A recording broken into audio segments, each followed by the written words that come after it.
ನಿಂದನೆಯ ಅನುಚಿತ ವರ್ತನೆ ಹಿನ್ನೆಲೆಯಲ್ಲಿ ಪಿಡಿಒ ಸಸ್ಪೆಂಡ್.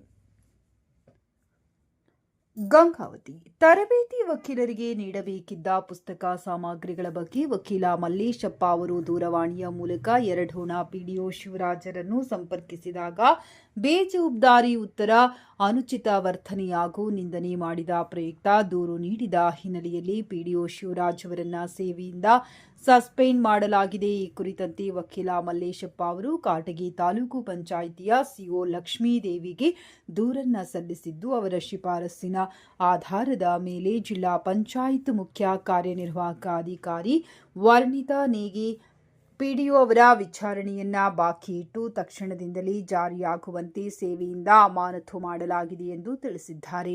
ಗ್ರಾಮ ಪಂಚಾಯಿತಿಯ ಪಿಡಿಒ ಆಗಿ ಸಾರ್ವಜನಿಕರ ಅಹವಾಲುಗಳು ಸ್ವೀಕರಿಸಿ ಅದಕ್ಕೆ ಸಂಬಂಧಿಸಿದಂತೆ ಸೌಜನ್ಯದಿಂದ ವರ್ತಿಸುವ ಬದಲು ಅಧಿಕಾರದ ಮದದಿಂದ ಅವಾಚ್ಯ ಶಬ್ದಗಳ ನಿಂದನೆ, ಅನುಚಿತ ವರ್ತನೆ, ಅಶ್ಲೀಲ ಪದಗಳ ಬಳಕೆ ತಲೆದಂಡಕ್ಕೆ ಕಾರಣವಾಗಿದ್ದು, ಇದರಿಂದ ಉಳಿದ ವಿಡಿಯೋಗಳು ಹಾಗೂ ಸಂಬಂಧಿಸಿದ ಇಲಾಖೆಯ ಅಧಿಕಾರಿಗಳು ಎಚ್ಚೆತ್ತುಕೊಳ್ಳಬೇಕಾದ ಅವಶ್ಯಕತೆ ಇದೆ ಎಂದು ಸಾರ್ವಜನಿಕರ ಅಭಿಪ್ರಾಯವಾಗಿದೆ.